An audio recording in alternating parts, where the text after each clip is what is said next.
అన్ని జనులను రక్షించడానికి వారి దేవుళ్ళని జయకొట్టాలన్నా, వారి ప్రసాదాలు తినాలన్నా, వారి సంప్రదాయాలను పాటించాలన్నా అంటే అలాంటి వ్యక్తుల మీద కక్షతో పెట్టింది కాదు ఇది. అయ్యో పాపం ఆ వ్యక్తికి సువార్త తెలియలేదే. సువార్త తెలియని వ్యక్తిని జై కొట్టి కొన్ని లక్షల మంది ఆ వ్యక్తి నాకు సువార్త తెలుసా తెలియదా అనేటువంటి ఒక ప్రశ్న వేసుకోకుండా చేసినటువంటి ఈ ఫాలోవర్స్ పాపాన్ని బయట పెట్టడానికి ఇక్కడ కూర్చున్నాం మనం. నేను క్లాస్ రూమ్లోకి ఎంటర్ అయిన తర్వాత నేను ముగిస్తాను. 6th స్టాండర్డ్లో 3 సెక్షన్లు ఉండేవి నేను టీచ్ చేసేటప్పుడు. సెక్షన్ సి ఉండేది. వాళ్ళు ఏంటంటే ఎలాగైతే పెళ్లి చూపుల్లో కాబోయే పెళ్లి కుమార్తె తలదించుకుంటుంది అలాగ ఉంటారు. క్లాసులోకి ఎంటర్ కాగానే పొరపాటు కూడా కన్నులు ఎత్తి చూడరు. ఎందుకు చూడరు అంటే పైకి ఎత్తి చూస్తే ఏమడుగుతాడో ఏమో అని. ఎందుకంటే చింతమొద్దులు అంటారు కదా, అలా ఉండేవాళ్ళు. సెక్షన్ ఏకి వెళ్ళాలంటే నాకు భయం వేసేది. వాళ్ళని ఐఐటి బ్యాచ్ అనేవాళ్ళు. వాళ్ళు అడిగే ప్రశ్నలు చాలా పెద్దవి. వాళ్ళు ఖాళీగా ఉన్న సమయంలో ఏ జబర్దస్తో ఇంకోటి చూడకుండా ఐఏఎస్ వాళ్ళకి ఇంటర్వ్యూ జరుగుతుంది కదా, అవి చూసేవాళ్ళు. అక్కడ ఐఏఎస్లు అడిగిన ప్రశ్నలు పట్టుకొచ్చి నన్ను అడుగుతారు. ఇప్పుడు నేను ఎలా వెళ్ళాలి? 45 నిమిషాలు లెసన్ చెప్పడానికి ముందు రోజంతా కూర్చుండే వాళ్ళని. భయం, అంతమందిలో పరువు పోతుందేమో అని. సెక్షన్ బికి వెళ్ళాలంటే ఓకే, వాళ్ళ టెక్స్ట్ బుక్లో ఉన్న దాన్ని ప్రిపేర్ అయితే సరిపోద్ది అనేటట్టుగా వెళ్ళేవాడిని. సెక్షన్ సి కంటే టెక్స్ట్ బుక్ లేకుండానే, చాక్ పీస్ లేకుండానే మనం ఎలా వెళ్ళినా సరే వాళ్ళు అసలు చూస్తే కదా మన వైపు చూడరు. ఈ సెక్షన్ సిలో మనం ఏం చేసినా చెల్తుంది, సెక్షన్ ఏలో కుదరదు. ఈరోజు ఈ హైందవ దేవుళ్ళకి జై కొట్టి దాన్ని మరలా సమర్థించుకుంటూ మరలా నిజమని నిరూపించేదానికి ఇంత శతవిధాల ప్రయత్నం చేస్తున్న వ్యక్తి ఆ వీడియో కింద కామెంట్లు చూడండి, బాధ అనిపిస్తుంది, ఏడుపు వస్తుంది. ఏంట్రా ఇంత చిన్న విషయం కూడా అర్థం కాకుండా మరలా సపోర్ట్ చేస్తున్నారని బాధ అనిపిస్తుంది. ఎప్పుడైతే నన్ను ప్రశ్నించడో పిల్లవాడు, నేను సిద్ధపడడానికి నాకు అవకాశం లేదు. నేను ఏం చెప్పినా చెల్లుబాటు అవుతుంది. ఎప్పుడైతే నన్ను ప్రశ్నిస్తాడో నేను సిద్ధపడతాను. ఇక్కడ హైందవ దేవుళ్ళని జై కొట్టినటువంటి ఆ వ్యక్తిది కాదు తప్పు. ఇక్కడ ఆ వ్యక్తికి జై కొడుతున్నా, ఆ వ్యక్తికి ఇంకా జై కొడుతున్న ప్రతి వాడి పాపం ఇది. ప్రతి వాడి పాపం ఇది. ఇప్పుడు ఈ వ్యక్తికి రక్షణ లేదు. ఆ వ్యక్తికి రక్షణ లేదనే విషయం ఆ వ్యక్తి ఆలోచించుకునేదానికి అవకాశం కూడా ఇచ్చాడు. ప్రశ్నించేవాడు ఉంటే కదా ఆ వ్యక్తి కాసేపు కూర్చొని ఆలోచిస్తాడు. ఎప్పుడైతే ఆ వ్యక్తి జై కొట్టాడో మొదలు పెట్టాం మొట్టికాయలు వేయడం. ఒక వీడియో అంటే అందరూ స్పందించేటప్పటికి వాస్తవానికి నాకు ఏ అభ్యంతరం లేదు, కానీ మీకోసం క్షమాపణ చెప్తున్నా. టోన్ మారిందా? మొదటి రోజు ఏమన్నాడు? బైబిల్లో శద్రకు ఎవరు, దానియేలు ఎవరు ఏదో తెలియనట్టుగా. అయితే రిపీటెడ్గా ప్రశ్నిస్తుండేటప్పటికీ ఆ ప్రశ్నలు కొంతమంది విన్నారు. ఆ వ్యక్తి సంఘంలో సభ్యులు వాళ్ళు కూడా అనుమానంగా చూశారు, ఇదేదో తేడాగా ఉంది అని. అప్పుడు వచ్చి మీకోసం క్షమాపణ చెప్తున్నా అన్నాడు. ఇది కొనసాగితే ప్రశ్నించడం, నిజంగా ఆ వ్యక్తి మోకరించి క్షమాపణ అడుగుతాడు దేవుణ్ణి, ప్రభువా క్షమించు అని. ప్రశ్న లేదు కాబట్టి ప్రతి దాన్ని సమర్థిస్తున్నారు కాబట్టి ఆ వ్యక్తి నాశనాన్ని వీళ్ళే కోరుకుంటున్నారు, వీళ్ళ నాశనాన్ని వాళ్ళు కోరుకుంటున్నారు. నేనేం చెప్తున్నాను అంటే, సువార్త అనేది తెలియని వ్యక్తి వచ్చి వేదిక మీద ప్రసంగం చేస్తే దాన్ని జై కొట్టినంత కాలం ఈ వ్యక్తి సువార్త అంటే ఏంటి ఈ వ్యక్తికి ఎలా తెలుస్తుంది? ఈ కెమెరా ముఖంగా ఈ వ్యక్తికి నేను నేరుగా చెప్తున్నా, అంటే తెలీదు, ఇది ఎవరికి ప్రపంచానికి తెలీదు. బహుశా అది 2012, 2013 అనుకుంటాను. నేను యేసుప్రభువుని నమ్ముకుంది 2011లో. ఈ వ్యక్తి అప్పుడే రంజిత్ తోఫీర్ మీద ఒక కౌంటర్ వీడియో చేశాడు. అవును, మీకు గుర్తుందో లేదు? గుర్తుంది, పక్కన కూడా మేము ఉన్నారా? Very good. రంజిత్ తోఫీర్ మీద కౌంటర్ చేశారు. ఆ కౌంటర్ చేస్తే అది బాగా సెన్సేషన్ అయింది.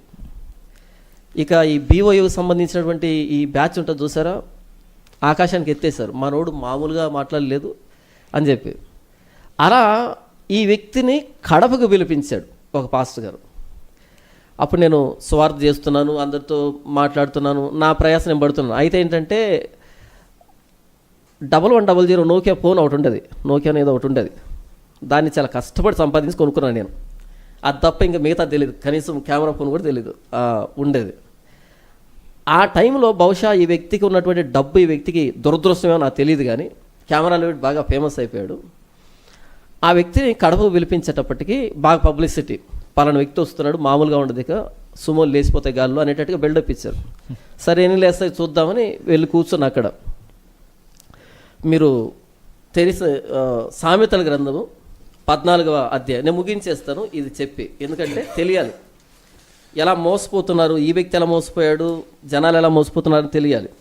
14వ అధ్యాయం సామెతల గ్రంథము 4వ వచనం. ఈ వీడియో చూస్తున్నటువంటి వ్యక్తికి ఈ వచనం గుర్తొస్తుంది.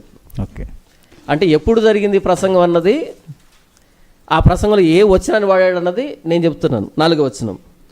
ఎద్దులు లేని చోట గాది యందు ధాన్యం ఉండదు, ఎద్దుల బలము చేత విస్తారం వచ్చుబడి కలుగును. ఈ వచనం తీసుకొని ప్రసంగం చేశాడు.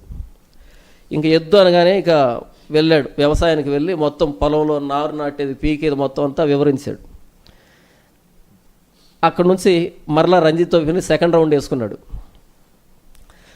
అది ఒక టౌన్లో పెట్టారు మీటింగు, ఒక వీధిలో.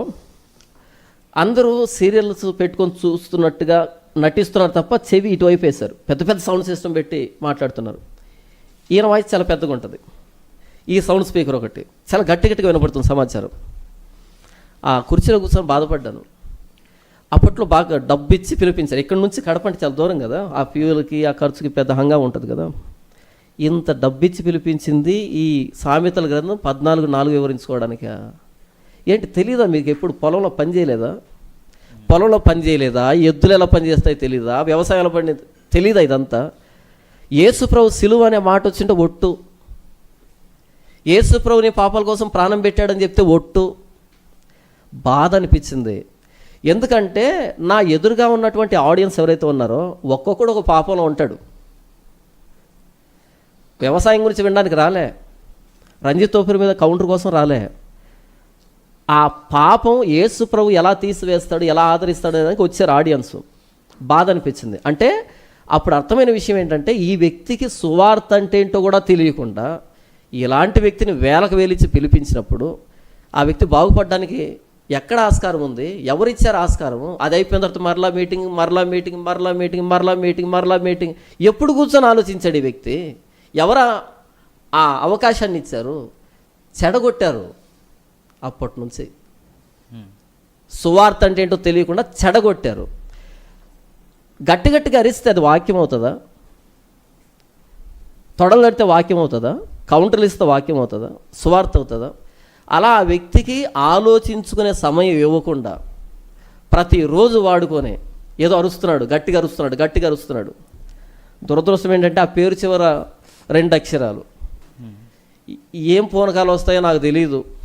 ఆ పేరు చివర 3 అక్షరాలు, 2 అక్షరాలు కనబడగానే పూనకాలు వచ్చి ఊగిపోయి వస్తున్నాడు. దాన్ని కూడా ఈ మధ్యకాలంలో షార్ట్ వీడియో చూసా అన్న, వెరీ పవర్ఫుల్ అని చెప్తున్నా. Very powerful. దాన్ని జాడ్యం అనాలా లేకపోతే ఏమనాలన్నా అనాలి. అంటే సువార్త ఎవరు చెప్పాలంటే పలానా 2 అక్షరాలు తగిలించుకున్నాం, 3 అక్షరాలు తగిలించుకున్నారు. ఇలా ఆ వ్యక్తికి సువార్త అంటే ఏంటో తెలియకపోయినా సరే వెంటనే వేదికలు ఇచ్చి కనీసం ఆలోచించుకునే పరిస్థితి లేకుండా ఈరోజు లక్షల మంది సబ్స్క్రైబర్స్ వచ్చి అలా ఒక్క ప్రకటన చేయగానే లక్షల రూపాయలు, కోట్ల రూపాయలు వచ్చేసి ఇష్టం వచ్చే పనులన్నీ చేస్తూ పెద్దవాడిని చేసి ఇప్పుడు ఆ వ్యక్తి మాట్లాడుతున్న ప్రతి మాటకి ఇదిగో ఇలాంటి చర్చా వేదికలు మనం పెట్టుకోవాల్సిన పరిస్థితి. ఇలా చర్చా వేదిక పెట్టి ఇది తప్పురా అన్నా సరే మరలా మనమే బలి కావాల్సిన పరిస్థితి. మీరు గమనించండి, కేఆర్టీవీలో ఈ వ్యక్తి ఇంటర్వ్యూకి వెళ్ళినప్పుడు రీప్లే చేసుకుని వినండి. ఆ వ్యక్తి వాళ్ళ దేవుడిని ప్రస్తావించి జై కొట్టాడు. జై కొట్టగానే ఈ వ్యక్తి జై అనగానే ఆ వ్యక్తి షాక్ అయ్యాడు. నేను వింటున్నది నిజమా అని షాక్ అయ్యాడు. ఎవరు? యాంకరు. అది చాలు, ఇక్కడ దాకా అక్కర్లేదు. బైబిల్ తెరిచి ఇంత పెద్ద చర్చా వేదిక అక్కర్లేదు. దాన్ని ఒక్కసారి రిపీట్ చేసుకుంటే జై కొట్టనగానే ఆ వ్యక్తి జై కొట్టగానే ఆ వ్యక్తి షాక్ అయ్యాడు. Literally he was shocked. ఇంత దూరం ఎందుకు? ఇప్పుడు మరలా ఇది తెరిచి కూడా చెబుతూ ఉంటే మరలా మన కౌంట్స్ వస్తున్నాయంటే ఇక వీళ్ళకి మనస్సాక్షి ఎక్కడుంది? వాత వేయబడిన మనస్సాక్షి వాత వేయబడింది. కాబట్టి ఇక్కడ ప్రశ్న ఏంటంటే, ఈ ప్రబుద్ధుడు చేసినటువంటి ఈ పని వాక్యం సమర్థిస్తుందా లేదా? ఇదే ప్రశ్న. ఎందుకు ఈ వ్యక్తి ఇలాంటి విపరీతమైన ధోరణకు వెళ్తున్నాడంటే, ఎవరో శ్రీలంకలో వ్యభిచారం చేసిందంట ఆ తల్లిని దేవుడు అర్థం చేసుకుంటాడంట. సరే, దేవుడు అర్థం చేసుకుంటాడు, ఇక మనకెందుకు వ్యభిచరింపకూడదని ఆజ్ఞ? ఆ కింద కామెంట్ వచ్చింది, బిడ్డల ఆకలి తీర్చడానికి ఆ తల్లి వెళ్ళి వ్యభిచారం చేసింది కాబట్టి దేవుడు అర్థం చేసుకుంటాడు అని చెప్పాడు ఈ వ్యక్తి. కింద కామెంట్ ఏంటి తెలుసా? అన్న, ఆ బిడ్డలకి రేపు ఆకలి కాదా అని. ఈరోజు బిడ్డలకు ఆకలి అయింది, వెళ్ళింది ఆ తల్లి, వ్యభిచారం చేసింది. వ్యభిచారం కాదంట, దేవుడు అర్థం చేసుకుంటాడంట. మొత్తానికి తిండి కింద తీసుకొచ్చి వంటకం చేసింది. మరి రేపు ఆకలి కదా ఆ బిడ్డలకి?